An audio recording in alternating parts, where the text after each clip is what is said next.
Hi everyone and welcome to project number 2.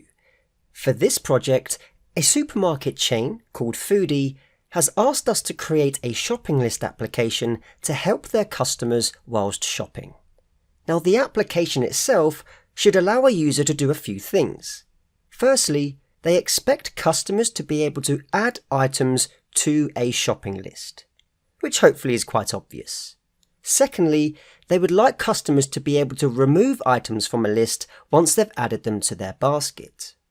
Thirdly, they would like a customer to be able to ask for help in order to tell them how to use the shopping list application. And finally, they would like the customer to have the ability to see what items they have added to their shopping list so there's no duplication. Now, if you'd like to give this a go without any further help, stop the video here and code up a solution. In the next video, you'll see the way that I addressed this problem. Now, if you need a little bit more guidance as to where to start, I've put some suggested tasks that you could follow in order to achieve a complete solution. Now, the application itself can be broken down into the following tasks. Firstly, we need to create a data structure that can store shopping list items. Can you think of a suitable data structure for this?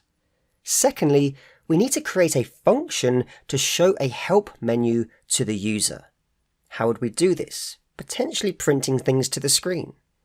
Thirdly, we need to create a function to add an item to the list. Therefore, we need to use a mutable data structure in order to add items to it.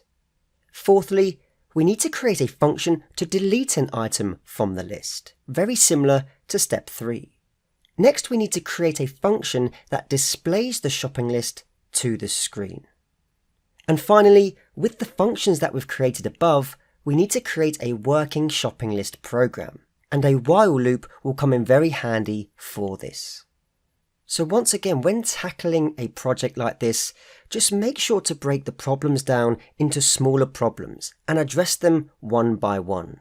Once you've put together all the building blocks, you're able to construct the program at the end by calling upon the functions in an order that works.